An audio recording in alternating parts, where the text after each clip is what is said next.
I was overseas for 7 months. She was home. I trusted her completely. Then one afternoon, I got a legal notice for a child that wasn't mine. At first, I thought it was a mistake, wrong address, wrong name, something simple. But when I opened the envelope, I saw my home address, my wife's name, and a man I'd never heard of. That's when I realized this wasn't a mistake. This was something much worse. I had been stationed in the Middle East 7 months, long enough to miss birthdays, long enough to miss anniversaries, long enough to feel like life back home was moving without me. But she made it easier. We video called every few days. She sent care packages, snacks, handwritten notes, pictures of our dog. Sometimes she'd cry on the phone, saying she missed me, saying the house felt empty without me. I believed her, because I wanted to, because trusting her made being away easier, because the alternative was too painful to think about. When I finally came home, she hugged me tightly at the airport. She cried. I remember thinking, this is what loyalty looks like, but looking back, something felt different. She was quieter, less affectionate, more distracted. I told myself it was normal. Readjustment takes time. 7 months is a long time. People change, routines change, so I ignored it. Weeks turned into months. She started going out more, said she was reconnecting with friends, said she needed space. Again, I told myself it was normal. 3 months after I got back, the envelope arrived. I almost didn't open it. It looked official, legal. The kind of letter nobody wants. Inside were documents for child support filed by a woman against a man using my home address. My hands started shaking because I didn't recognize the man's name. But I did recognize the woman's. She used to be friends with my wife. They hung out together, came over for dinner, shared inside jokes. I read the papers again and again, trying to understand how my address was connected to any of this. Then I saw something else. A timeline. Dates. Dates that overlap perfectly. With the time I was overseas, that's when my stomach dropped. I asked my wife about it that night. I kept my voice calm. Asked if she knew the woman. She hesitated, just for a second. Then she said, "Yeah, we used to be friends." Used to. That word stuck with me. I asked if she knew the man. She shook her head, too quickly. I didn't push further, but I started paying attention. Quietly, carefully. I called the number on the paperwork, pretended I was confused about the address. The woman on the phone explained. The man she filed against had listed my address as his residence. My chest tightened, because there was only one way that made sense. He had been there, in my house. While I was overseas, I asked one more question. "How do you know him?" She paused, then said, "We met through your wife." That was the moment everything clicked. Overlapping lies, multiple people, secrets layered on top of secrets. I confronted my wife again. This time, she didn't deny it. She admitted she had been seeing him while I was overseas.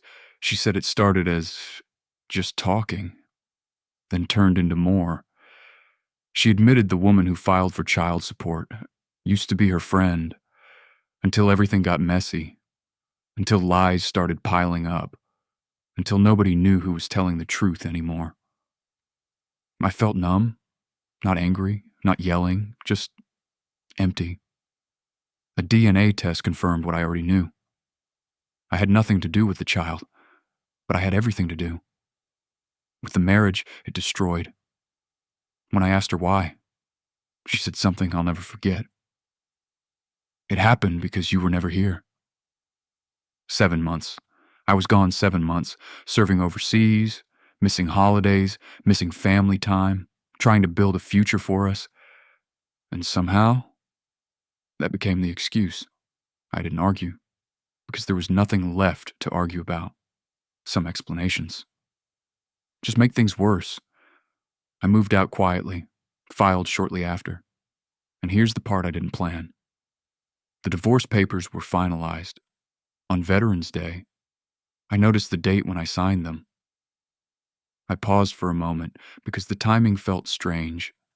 7 months serving, coming home, losing everything, all wrapped up on that day. The timing wasn't intentional, but I let it be. Because sometimes life writes endings that feel too symbolic to change. And sometimes the hardest part isn't the betrayal, it's realizing you were fighting for something that was already gone while you were thousands of miles away. I own a small restaurant, nothing fancy, just a cozy neighborhood place. The kind where regulars know your name, where I work the kitchen most nights, where my girlfriend of 3 years used to sit at the bar and talk to me between orders. Then one Saturday, she brought another man in for dinner and got down on one knee. 2 tables away from where I was working. It was one of our busiest nights. Saturday, full reservations, walk-ins waiting outside. The kitchen was loud, orders flying in, pans clattering, the usual chaos. I was working the pass when my sous chef leaned toward me. He looked uncomfortable. Then he said quietly, "Hey, there's kind of a situation on the floor." I barely looked up. We were slammed. Everything felt like a situation, but something in his voice made me pause. I stepped out from the kitchen, still holding a towel, still thinking about tickets. Then I saw her. Immediately, table 7. She hadn't seen me yet. She was dressed up, more dressed up than usual. Hair done, nice dress, laughing. Across from her was a man I'd never seen before, not a customer I recognized, not a friend, just someone else. I felt something tighten in my chest, but I told myself, maybe it's a business meeting, maybe it's a friend, maybe it's nothing. Then she reached into her purse and stood up. I remember thinking, that seemed odd.